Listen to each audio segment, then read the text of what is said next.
Hola a todos, bienvenidos de nuevo a nuestra atalaya de novedades en imagen cardíaca, que en esta ocasión está dedicada a la utilidad de la valoración de la hemodinámica de forma no invasiva con ecodoppler en pacientes con shock de la unidad coronaria.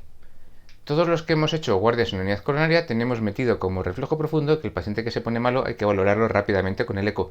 Queremos ver cómo es la anatomía, estructura y función del corazón, queremos ver cuál es la fracción de eyección, que no haya lesiones estructurales graves, si es un infarto que no haya complicaciones mecánicas importantes, pero en realidad pocas veces nos entretenemos en hacer las medidas del Doppler y hacer la valoración hemodinámica no invasiva con el eco.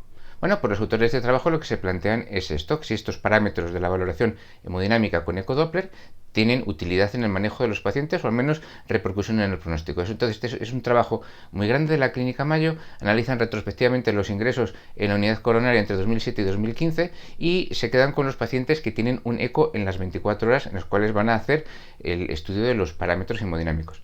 Entonces, otra cosa que hacen es que clasifican a los pacientes en función de la severidad de su estado clínico según la escala de la Sociedad de Angiografía e Intervencionismo Cardiovascular. Esta es una escala sencilla que divide a los pacientes en función de su estado hemodinámico en 5 fases. De forma rápida, la fase A es los pacientes que no tienen shock pero tienen factores de riesgo para desarrollarlo. La fase B son los pacientes que están empezando a tener situaciones de taquicardia y hipotensión pero todavía no están claramente en shock. El C es el shock clásico, D es el paciente que está en shock y empeora y E es el paciente que está en una situación catastrófica. Bueno, pues en estos pacientes lo que van a hacer, lo que hacen los autores es valorar el eco, valorar las alteraciones del eco en función de la situación hemodinámica y valorar la mortalidad de los pacientes que la valoran como mortalidad al ingreso. ¿Qué es lo que encuentran? Pues bueno, lo primero que encuentran es que según avanza la severidad clínica del shock, hay parámetros como la fracción de eyección o el volumen latido en el tracto de salida que empeoran. Cuanto peor está el paciente, menos fracción de eyección, menor volumen latido. Esto de momento es bastante congruente.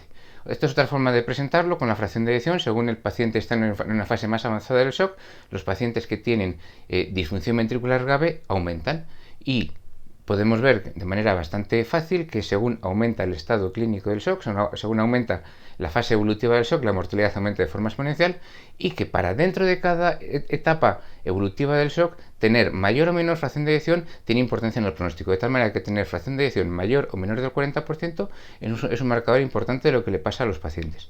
También esta curva es exactamente la misma gráfica que la anterior, pero en vez de fracción de eyección es volumen latido en el tracto de salida. Los autores utilizan el volumen latido indexado por el área de superficie corporal. Y de nuevo, para cada fase evolutiva del shock, que cada fase evolutiva las cosas van peor, pero en cada fase tener el volumen latido por encima o por debajo de 35% es como un umbral que nos permite determinar pacientes que están mejor o peor, con mayor o menor riesgo de mortalidad.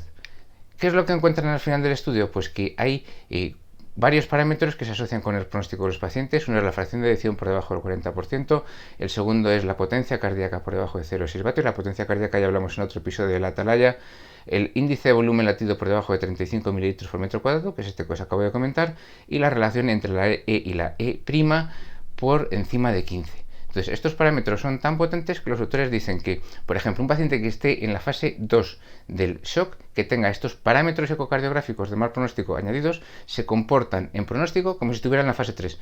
Es decir, que estos marcadores nos ayudan a determinar los pacientes que están en situación de máximo riesgo.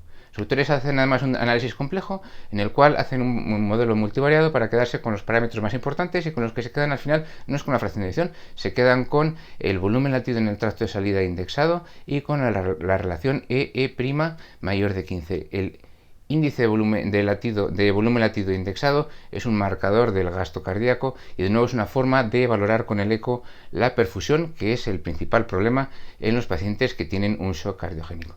De tal manera que los autores concluyen que este estudio nos muestra que el estudio de la hemodinámica no invasiva con Doppler también puede ser útil en pacientes con shock cardiogénico porque nos ayudan a determinar los pacientes que tienen mayor riesgo de mortalidad y por tanto nos permitiría estar más pendientes de los pacientes que nos van a poner más bolitos, sobre todo en las fases iniciales del shock. Porque la presencia de parámetros de eco de mal pronóstico equivale a estar un escalón clínico más avanzado en la clasificación del shock. El eco, por tanto, es una herramienta adicional, como pueden ser el lactato u otras que se nos ocurran para valorar la presencia de una perfusión adecuada del paciente o no.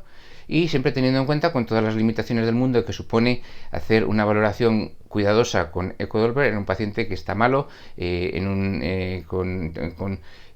sitio en el cual uno no tiene ni toda la tranquilidad ni todo el tiempo para hacer las mediciones con el cariño que a veces querría. Entonces, no siempre funciona, pero que sepáis que es una herramienta más que tenemos en nuestro arsenal para valorar lo que les pasa a nuestros pacientes con shock.